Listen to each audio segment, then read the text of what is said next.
तुम कभी किसी से वाद विवाद न करो। बहुत अमृतमय वचन है।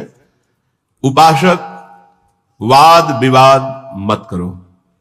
जिस प्रकार तुम अपने इष्ट देव को, अपने धर्म को दृढ़ विश्वास के साथ पकड़े हुए हो और महान मानते हो, ऐसे ही कोई दूसरे धर्म का उपासक अपने इष्ट देव को और अपने धर्म को महान मानता है। इसलिए तुम अपने धर्म को महान करके दूसरे को नीचा दिखाने वाला वाद विवाद मत करो। कितना सुलझा हुआ स्वरूप महापुरुषों का। केवल वाद विवाद से तुम अपने धर्म और इष्ट देव को खो दोगे।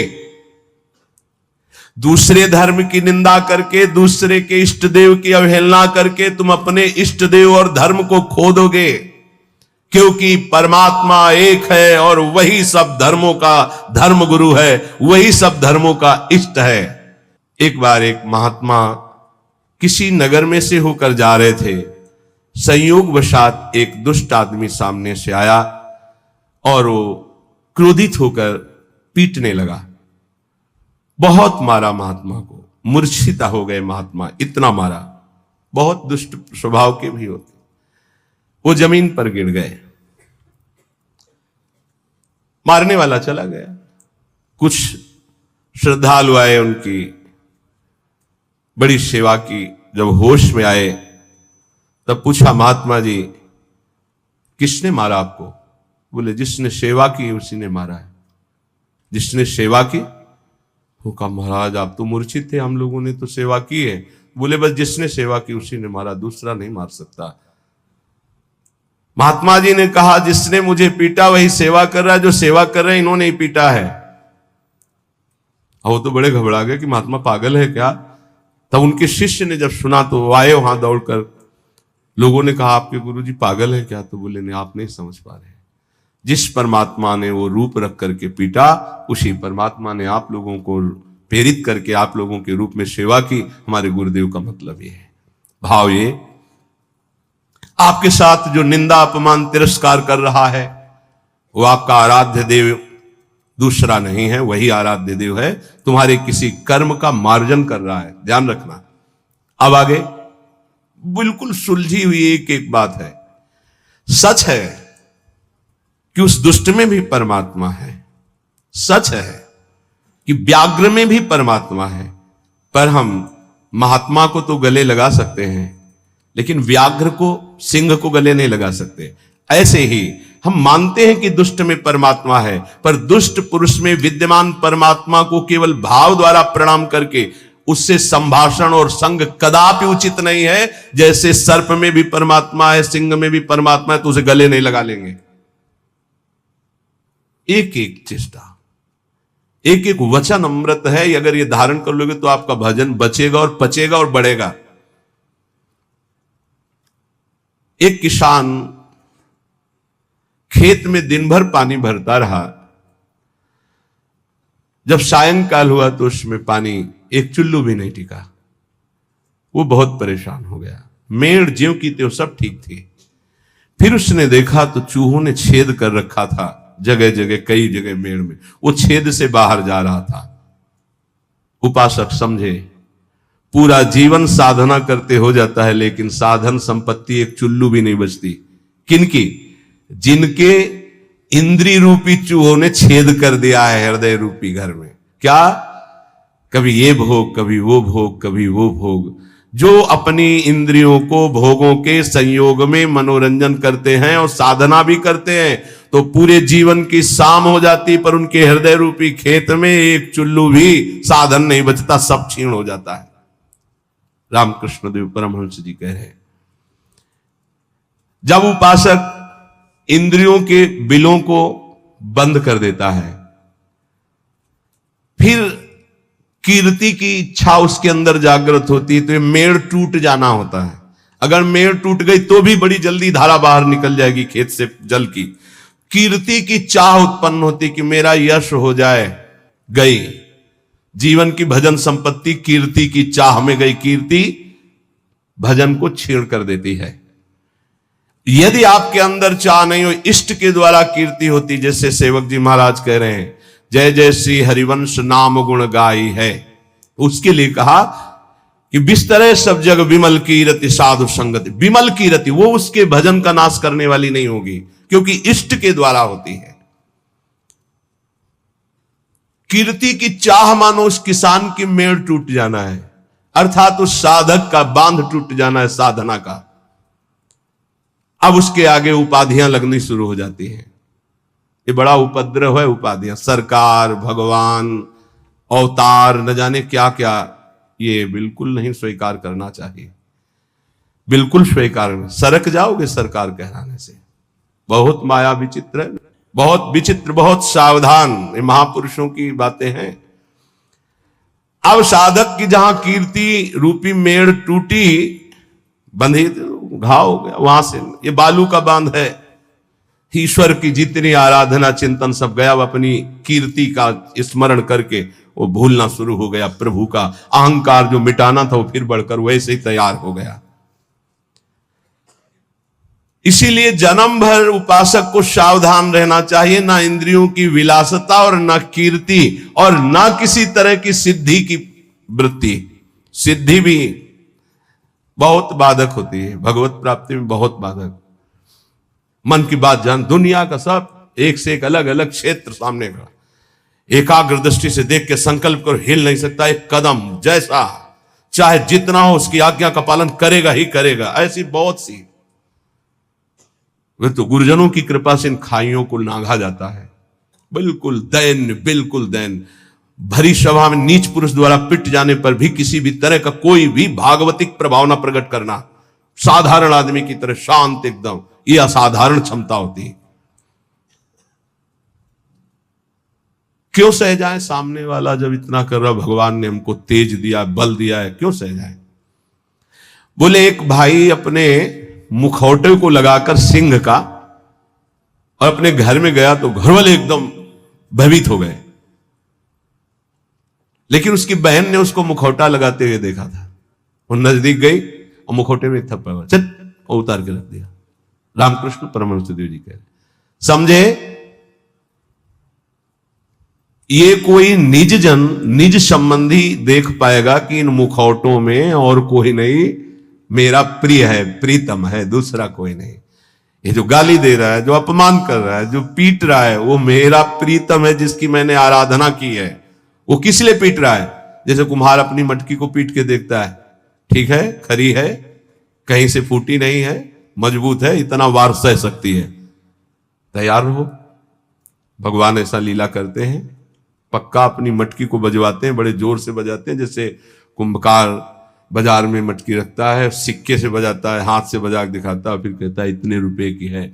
ऐसे भगवान अपने भक्त को विश्व में दिखाते हैं, देखो कितना सहनशील है।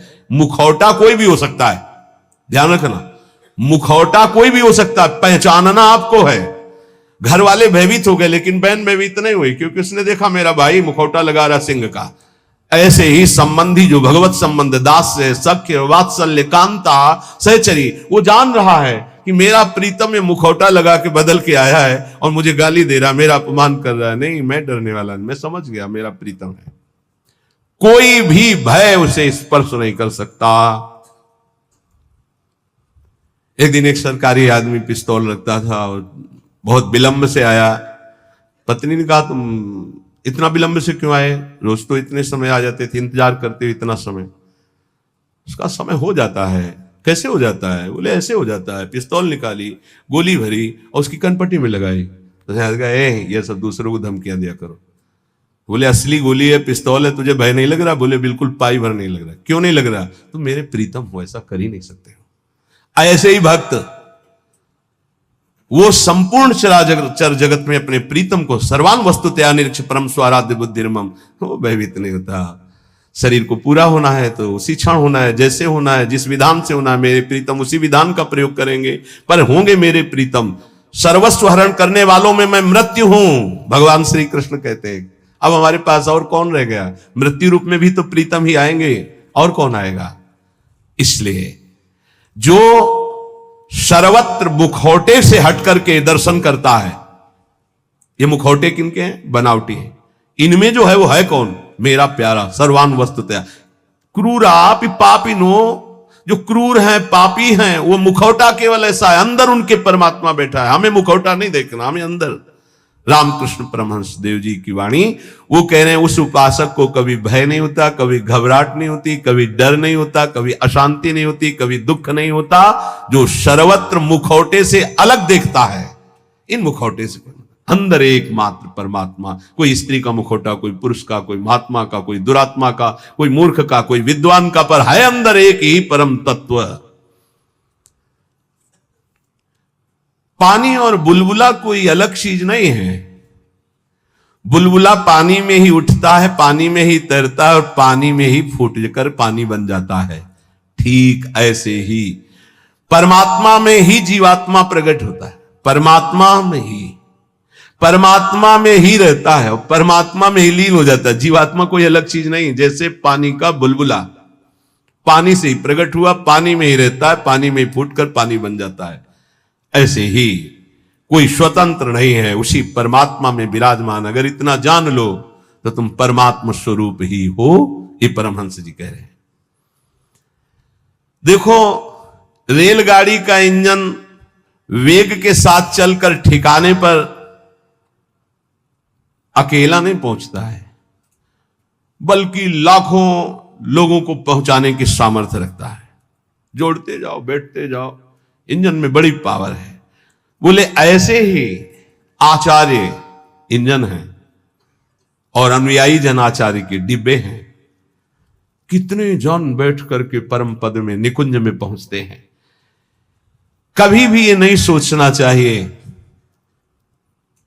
कि इतने लोगों का उद्धार कैसे हो जाएगा, इतने लोगों का कल्याण कैसे हो जाएगा। बहुत लोग जुड़े हैं, कैसे कल्याण? तो बोले ईश्वरीय शक्ति इंजन है और वो शांत, वो गुरुजन डिब्बे के समान है।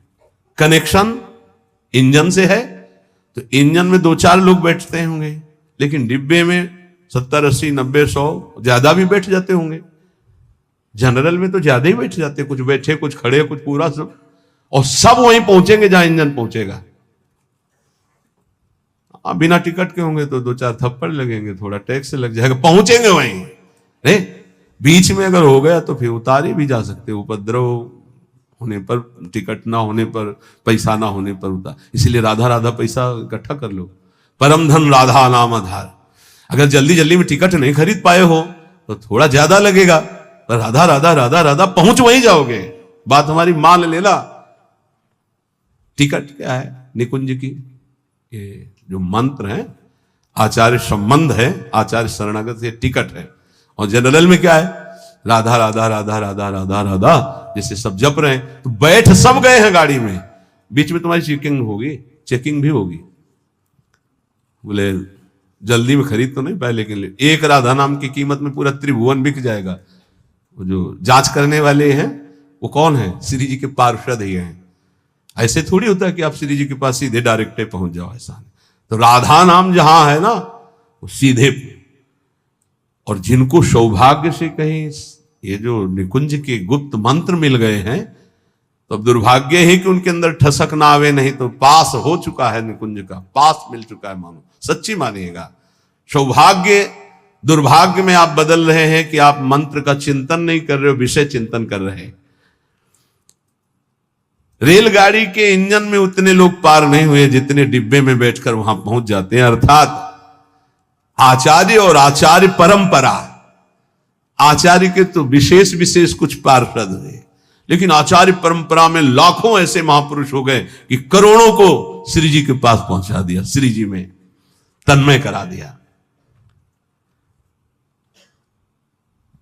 राजहंस कभी पानी, वो दूध पीकर पानी को छोड़ देता है, राजहंस। ऐसे ही जो उपासक है, जो संत है, जो भगवत प्रेमी महात्मा है, तो माया और ब्रह्म दोनों मिले हुए हैं एक में। वो केवल ब्रह्म, केवल परमात्मा तत्व को और जल को जैसे छोड़ देता है, दूध पी के जल को छोड़ देता है, ऐसे ही वो माया के विकारों को छोड़कर परमात्मा स्वरूप में स्थित हो जाता है। दैवी संपदा का महान सुख उसके हृदय में जागृत हो जाता है, जो माया के विकारों पर मुक्ति प्राप्त कर लेता है। कोई भी विकार उसके ऊपर प्रभाव नहीं डालता। हाथी को खुला छोड़ दे तो मनमानी आचरण करके वृक्षों को उखाड़ता है, तोड़ फोड़ शुरू कर देता है। लेकिन जब महावत अंकुश पर अंकुश प्रहार करता है तो घुटने के बल हाथी हो जाता है। ऐसे ही ये मन मत वाला हाथी है, जिसने इसको स्वच्छंद छोड़ दिया है सब तोड़ फोड़ कर देगा, धर्म विरुद्ध आचरण करेगा। महावत है उपासक, हाथी है मन और अंकुश है ज्ञान। प्रहार पे प्रहार करके उसको घुटने के बल अर्थात मन को अधीन कर लिया, तब वो शांत चित्त परमात्ममय हो जाता है। मन ही भगवान का स्वरूप बन जाता है। इंद्रियाणाम मनश्चास्मि, पर पहले अंकुश की मार देनी पड़ेगी, छोड़ना नहीं। इसको छोड़ दिया तो तोड़फोड़ मचा देगा। मत वाला ये हाथी है मन, किसी के अंकुश से, केवल ज्ञानांकुश, जो नाम मंत्र मिला खूब जपो, इसी से मानो तुम्हारे अंकुश की धार तीक्ष्ण होगी, इसी से तुम्हारा मन बस में होगा, दूसरा कोई उपाय नहीं। कल एक साधक प्रश्न कर रहे थे एकांतिक में, मैं जानता हूं ये नहीं करना चाहिए फिर भी करता हूं, क्यों? दो बातें। पहली बात, तुम में आध्यात्मिक सामर्थ्य खो चुकी है, जान करके भी तुम उसको रोक नहीं सकते क्योंकि बलहीन हो। और दूसरी बात, तुम्हारी सुख बुद्धि उसमें है, जरूर ये कहते हो मुंह से कि नहीं करना चाहिए, पर अंदर है कि इसमें सुख है। इन दो बातों के कारण तुम भ्रष्ट होते रहते हो। तो हमको पहली बात बलवान करनी है कि हमारे अंदर नाम बल आवे, तो दूसरी बात अपने आप हट जाएगी, सुख बुद्धि हट जाएगी। पहले नाम जप करके अपने को बलवान बनाइए।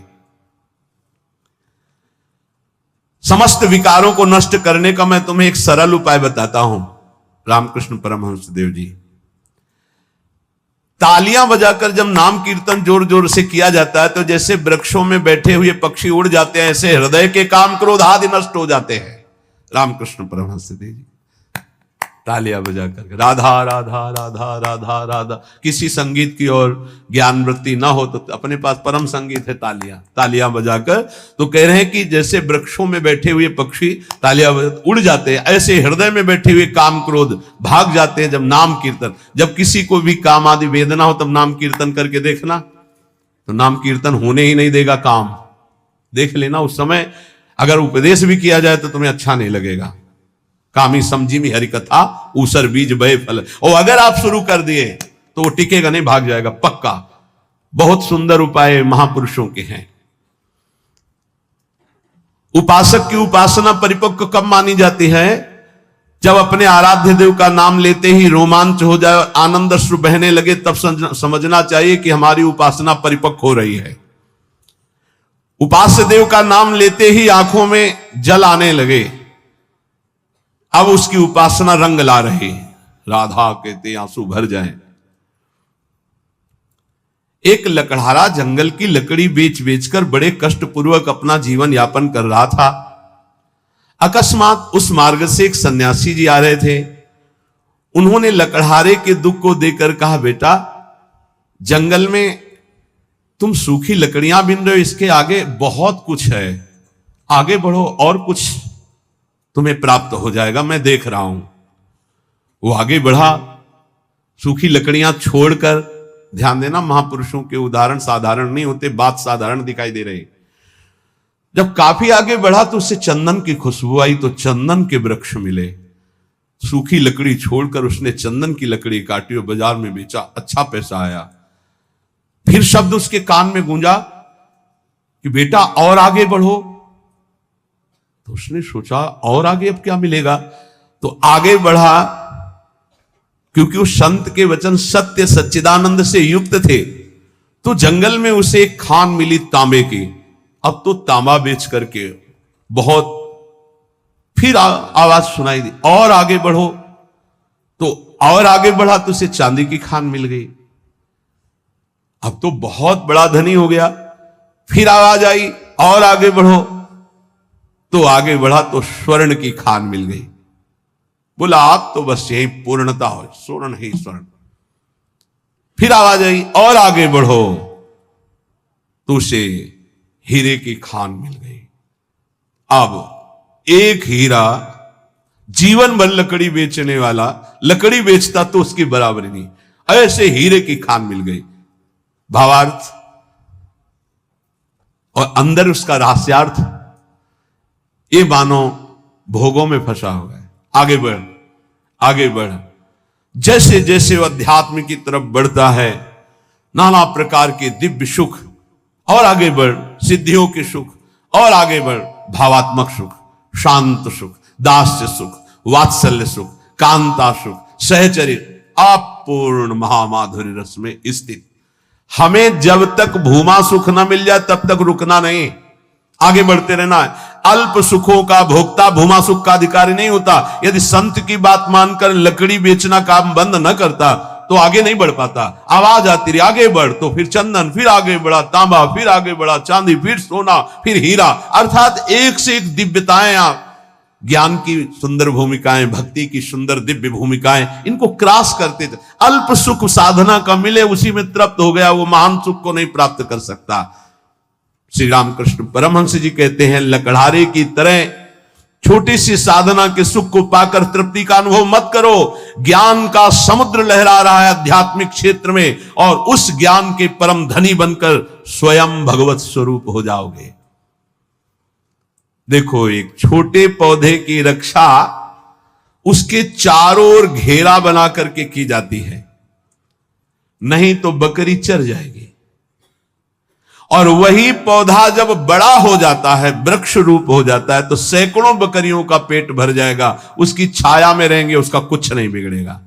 ऐसे ही जब भक्ति का छोटा अंकुर निकले तो कुसंग रूपी, बुरी संगति रूपी बकरी से बचना। बकरी का चरा हुआ छोटा पौधा किनगा बहुत ही मुश्किल देता है, क्योंकि डंठल भर रह जाता है, वैसे चुन लेती है। अर्थात यदि बुरी संगति हो जाए नए भगत को, तो पूरी भक्ति को ही वो नाश कर देगा, पूरा का पूरा नाश कर देगा। अब आप देख लो, आंखों के सामने दिखाई देता है। जब तुम्हारे हृदय में भक्ति, तो साधु संगत रूपी बाढ़ के अंतर्गत रहना। साधु संगत करे अनुदिन राति, अर्थात संतों के वचनों में केवल रहना, बस दूसरे की बातें मत सुनना, नहीं तो वो बकरी है, चर जाएंगी, किनगा भी नहीं निकलेगा दोबारा भक्ति का। ऐसे कितने उदाहरण जीवन में देखे हैं कि बड़े भाव से चलना चाहते थे, लेकिन भारी कुसंग हो गया, नष्ट हो गए, भारी कुसंग। जब वही भक्ति वृक्ष रूप हो जाएगी तो हजारों लोग नीचे आनंदित होकर विश्राम करेंगे, कुछ फर्क नहीं पड़ता, फिर निंदकों का कोई प्रभाव नहीं पड़ता। पर पहले भक्ति को वृक्ष रूप बढ़ने दो। ये कुवासना में लिप्त भोगी पुरुष, संसारी पुरुषों का संग जहर है। अगर इनका संग हुआ तो भक्ति का पौधा नष्ट हो जाएगा, ध्यान रखना। ये दुर्जन भेजे जाएंगे तुम्हारे पास, दुर्जन जो भक्ति को नष्ट करने वाले हैं, पर तुम इनका संग मत करना, तो तुम्हारी भक्ति वृक्ष रूप हो जाएगी। बहुत जोर से प्रभाव पड़ता है दुर्जनों का। भगवान का भरोसा और विघ्न अपने आप नष्ट हो जाते, पर बड़े भयानक प्रलोभन, बड़े भयावह दृश्य संसार के ऐसे उपस्थित होते। तो कह रहे कि ये तुम्हारे पास भेजे जाएंगे, भगवान से प्रेरित होकर भेजे जाएंगे, वो भेजेंगे। अब क्या भूमिका है, अब क्या भूमिका है? देखो, पत्थर चाहे सैकड़ों वर्ष पानी में पड़ा रहे, पर उसमें अग्नि उत्पादक शक्ति नष्ट नहीं होती। घर्षण करोगे पत्थर को तो अग्नि प्रकट कर देगा। ऐसे ही भक्त जब अपने हृदय में भगवत चिंतन की रगड़ करता है, तो अनंत जन्मों से हम विषय रूपी पानी में पड़े रहे, लेकिन हमारे अंदर दिव्य शक्ति है, हम उसे जागृत कर सकते हैं। रामकृष्ण परमहंस जी कह रहे हैं, तुम जितना नाम स्मरण करोगे तो तुम्हारे हृदय में घर्षण शक्ति से एक आध्यात्मिक बल प्रकट होगा। जैसे कई बार सत्संग में का अगर ध्यान दिया हो, दो लकड़ियों के घर्षण से जैसे अग्नि प्रकट हो जाती है, ऐसे ही जवान और नाम के घर्षण से आध्यात्मिक शक्ति प्रकट होती है। राधा राधा राधा राधा राधा। जैसे सैकड़ों वर्ष पत्थर जल में पड़ा रहे तो इसका मतलब नहीं कि उसके घर्षण से चिंगारी नहीं होगी। ऐसे ही सैकड़ों जन्मों से मैं विषयों में पड़ा रहा हूं, इसका मतलब यह नहीं कि मेरे अंदर आध्यात्मिक शक्ति उत्पन्न करने की सामर्थ्य नहीं रह गई। मैं भगवान का अंश हूं। आज जागूंगा तो आज मैं परमात्मा प्राप्त हो जाऊंगा। आज हम में वो सामर्थ्य है, हम अपनी सामर्थ्य को जागृत करें। कैसे? नाम जी है जपी जागहि जोगी। नाम जप करके हम जगते हैं, हम अपनी शक्ति को जागृत करते। नाम, ईश्वर का नाम जितना तुम जपोगे उतना ही हृदय प्रफुल्लित होकर महान पावर से युक्त हो जाएगा। बड़े बड़े महापुरुषों के वचनों को पकड़ लो। एक मनुष्य कुआं खोदना शुरू करता है, बस एक हाथ पानी रह जाता है और रोक देता, थक गया। ये 25 हाथ खोद चुका, फिर भी पानी नहीं निकला, अब तो लगता है नहीं निकलेगा, और एक हाथ में पानी है। ऐसे ही साधक कभी कभी धोखा खा जाता है। बस भगवत प्राप्ति होने वाली है, उसको लगता है पूरा जीवन हो गया, अभी तक कोई अनुभव नहीं हुआ। अरे थोड़ा एक हाथ और खोद, स्रोत निकलने वाला है। रामकृष्ण परमहंस जी कह रहे, पर वो नादान, एक हाथ में पानी निकलने वाला था, छोड़ दिया, दूसरी जगह कुआं खोदा, फिर छोड़ दिया, फिर तीसरी जगह कुआं खोदा, पूरा जीवन कुआं खोदने में लगा दिया, पानी नहीं पी पाया। समझ पाए?